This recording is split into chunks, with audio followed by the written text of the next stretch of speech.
tous, c'est Sylvain. On se retrouve pour une nouvelle vidéo du jeudi. Vous êtes sur Rue des Joueurs, votre chaîne YouTube spécialisée dans le monde des pronostics sportifs et nous allons parler de Ligue 2. Depuis hier soir, vous avez déjà sur la chaîne ma nouvelle vidéo Ligue 1, les 10 matchs analysés pour ce week-end avec quelques petites nouveautés puisque je vous ai ajouté des pronostics buteurs pour la première fois et deux combinés. Vous avez donc le combiné habituel autour de 2-3 mais aussi un combiné avec une grosse cote à 12. Alors, je voulais faire la même chose pour cette vidéo Ligue 2. Malheureusement, les paris buteurs ne sont pas encore sortis. Néanmoins, vous aurez deux combinés. Donc, le combi habituel autour de 3 et un gros combiné que je vous donnerai en fin de vidéo. Alors, si tu ne veux rien rater de toutes nos vidéos de pronostics sportifs, n'oublie pas de t'abonner à la chaîne. Le prochain rendez-vous, ce sera demain. Axel et Léo qui vont assurer le live sur les championnats européens. En attendant, aujourd'hui, nous allons parler, je vous l'ai dit, du retour de la Ligue 2 et je vous propose de parier avec BetClick. L'opérateur vous propose un bonus d'inscription avec un premier pari remboursé de 100 euros s'il est perdant. Mécanique tout à fait classique mais néanmoins intéressante. Alors si ça vous intéresse, vous avez le lien d'inscription dans la description de la vidéo. Vous n'oubliez pas le code promo que vous avez en bas à gauche, très simple RDJ. Et on en reparle en fin de vidéo quand je vais commencer à partager avec vous mes deux combis. Allez, on va parler des 10 matchs du week-end. On commence avec la rencontre entre Saint-Étienne et Grenoble.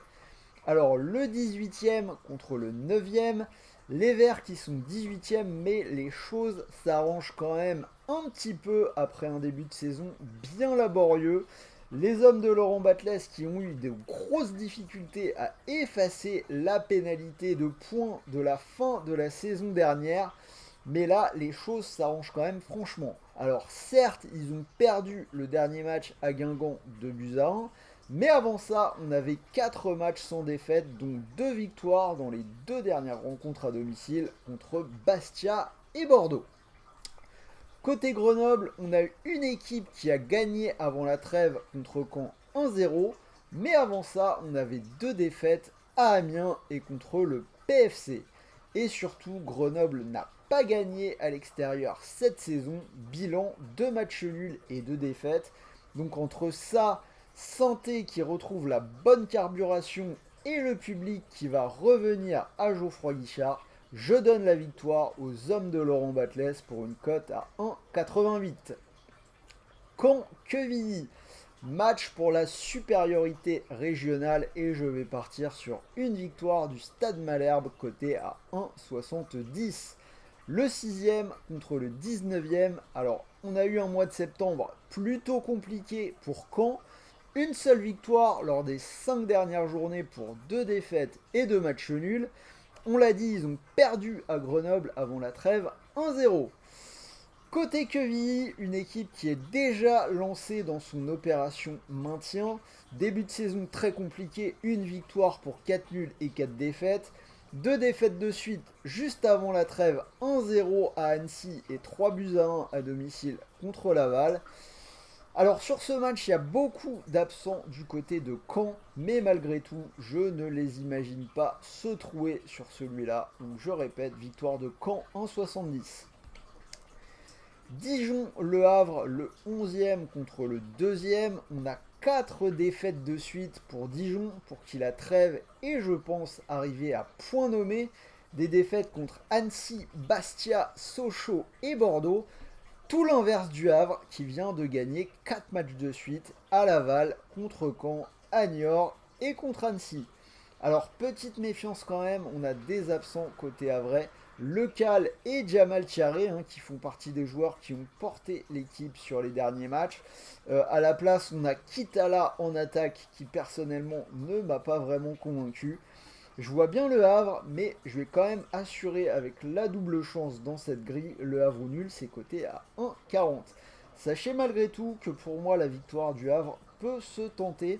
D'ailleurs, restez bien jusqu'au bout de cette vidéo. On en reparlera dans mon combiné à 12 que vous aurez en toute fin. Annecy-Bastia, je vais miser sur un match assez peu spectaculaire, c'est-à-dire un under, le moins de 2,5 buts, c'est coté à 1,48. Alors ce match, c'est le 15e contre le 8e. Annecy, le promu, qui fait son petit bonhomme de chemin avec une seule défaite lors des 6 dernières journées.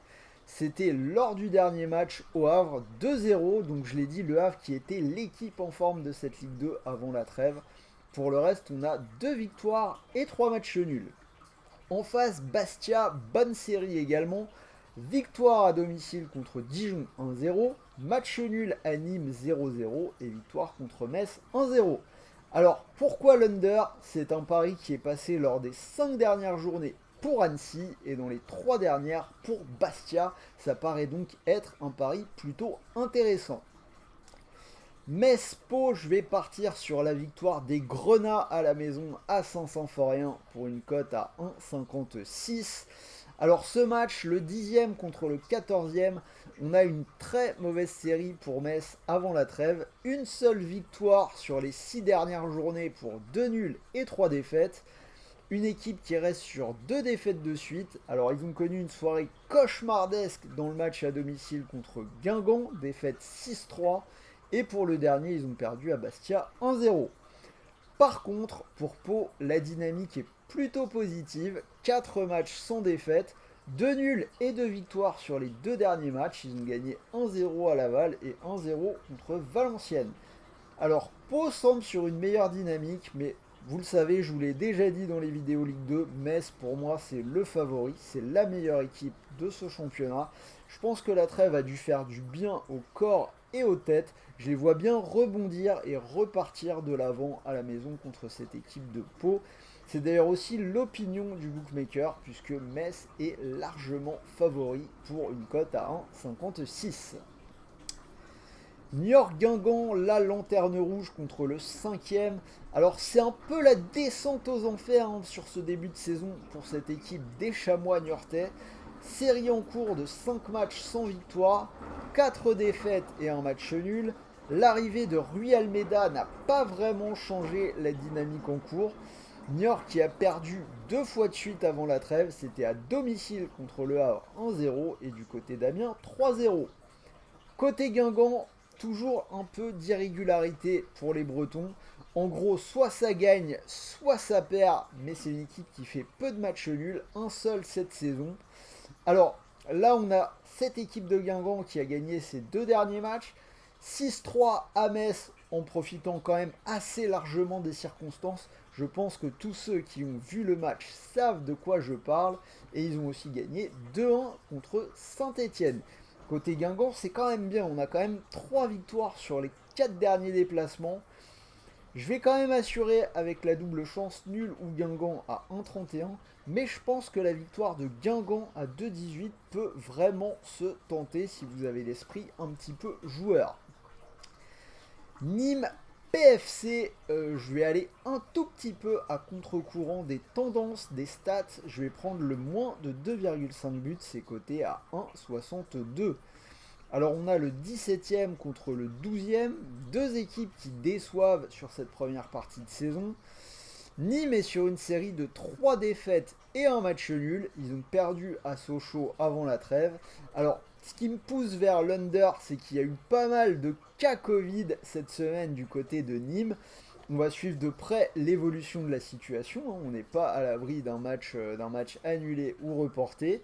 A priori, ça touche plutôt des joueurs du secteur défensif, puisque des noms ont fuité. Donc quoi qu'il arrive, on pourrait avoir une défense assez décimée du côté des Crocos. Alors, côté Nîmes, quelques bonnes nouvelles quand même. Je ne sais pas si vous avez suivi l'actualité. Cette semaine, tout s'est arrangé entre Rani Assaf et les Ultras. Les supporters qui étaient en conflit avec la direction du club depuis des mois et des mois. Des discussions ont eu lieu et les Gladiators, qui sont le principal groupe de supporters nîmois, vont pouvoir revenir au stade pour les derniers matchs aux Costières, puisque oui, on rappelle que dès la fin de l'année, Nîmes va jouer dans un stade provisoire en attendant la livraison définitive de leur nouveau stade. Donc pour les supporters, c'est vraiment les derniers matchs dans l'enceinte historique des Costières. C'est plutôt une bonne nouvelle que tout le monde ait pu se réconcilier dans la joie et la bonne humeur. Alors voilà pour Nîmes. En face, le PFC compliqué également, une seule victoire sur les 7 dernières journées. Ils ont perdu contre Rodez à domicile avant la trêve, ce qui est quand même une grosse contre-performance. Alors là où je vais un tout petit peu à contre-courant, c'est que ces deux équipes, dont les matchs sont plutôt des matchs à but, mais vu les circonstances et le Covid, Nîmes devrait installer un bon bloc pour éviter de trop exposer une défense remaniée. Et du côté du PFC, malgré des buts, je trouve qu'on a une attaque quand même limitée en termes d'inspiration à mon goût. Il n'y a que 2 matchs sur 9 depuis le début de la saison où ils ont marqué plus d'une fois. Donc je ne serais pas étonné de voir un match plutôt fermé. Je confirme l'under, moins de 2,5 à 1,62. Rodez, Amiens, je vais partir sur une double chance en faveur des visiteurs. Nul ou Amiens, c'est coté à 1,38. Alors ce match, c'est le 16e contre le 4e, mais à voir une rencontre peut-être pas aussi déséquilibrée que ça. Rodez n'a perdu qu'une fois lors des 5 dernières journées, c'était contre Metz. Pour le reste, on a 2 victoires et 2 nuls. Et pour le dernier match avant la trêve, ils ont gagné sur la pelouse du PFC 2-1, ce qui est quand même à noter. En face, Amiens, bonne dynamique également, une seule défaite lors des 8 dernières journées, c'était à Caen. Ils ont gagné leur dernier match, c'était à domicile contre Niort 3-0. Alors par contre, méfiance quand même, à l'extérieur, Amiens c'est une seule victoire cette saison, donc attention. Attention, d'autant plus que là aussi à Amiens, le Covid s'est invité du côté de l'équipe cette semaine, notamment le coach qui a été positif. Alors a priori on dit qu'il pourrait quand même être sur le banc, mais situation à suivre. C'est pour ça que j'assure avec la double. Valenciennes-Sochaux, le 7e contre le leader, et peut-être là aussi un déplacement piège pour les Sochaliens. Valenciennes, c'est une seule défaite lors des 6 dernières journées, c'était à Pau lors du dernier match 1-0. Par contre, les nordistes sont invaincus à la maison, 2 victoires et 2 matchs nuls. En face, Sochaux, 6 victoires de suite. Avec le Havre, c'est l'équipe en forme du moment en Ligue 2. Dernier match, victoire 3-1 à la maison contre Nîmes. Ibrahim Sissoko nommé pour le titre de joueur du mois de septembre. Donc j'ai envie de dire que tout roule côté Sochaux. Alors, match piège, on l'a dit, je vais quand même assurer avec la double chance. Petite cote, nul ou Sochaux à 1,27. Encore une fois, je pense que la victoire de Sochaux en sec peut se tenter. Et on finit avec le match du lundi soir, Laval-Bordeaux. En général, le lundi, il y a match nul. Je sens que je vais le regretter une nouvelle fois, mais je vais tenter la victoire des visiteurs, les Girondins, à 2,30. Alors, le 13e contre le 3e, Laval a gagné son dernier match à Quevilly 3-1. Mais avant ça, on avait 4 défaites consécutives. Alors que Bordeaux a gagné 3 de ses 4 derniers matchs. Seule défaite sur la période, c'était à Geoffroy Guichard 2-0. Pour le reste, ça gagne contre Quevilly, au PFC et contre Dijon 2-1 avec un but de la nouvelle pépite géorgienne Davitashvili qui devrait faire parler de lui joueur à suivre. Donc Bordeaux pour moi. Donc voilà, vous avez les 10 matchs, 10 analyses, un prono par match. Si vous combinez le tout, cote à 88. Mais comme je vous l'ai dit, on va passer sur les combinés. Alors, deux combinés, on va partir sur le premier. On est quasiment déjà en triplement de mise, cote à 2,93. Je vais prendre deux gros à domicile. La victoire de Saint-Étienne dans un Geoffroy Guichard qui va à nouveau avoir du public contre Grenoble à 1,88. Et le rebond pour Metz à Saint-Symphorien contre Pau à 1,56. Ça vous fait déjà une cote à 2,93. C'est vraiment pas mal du tout. Et le deuxième, le pari un petit peu foufou comme j'ai fait sur la vidéo Ligue 1. Cote à 12,58. Alors je vous ai dit de rester jusqu'au bout. Je vais partir sur 3 victoires à l'extérieur. La victoire de Sochaux à Valenciennes à 2,17. Je vous ai dit qu'elle pouvait se tenter.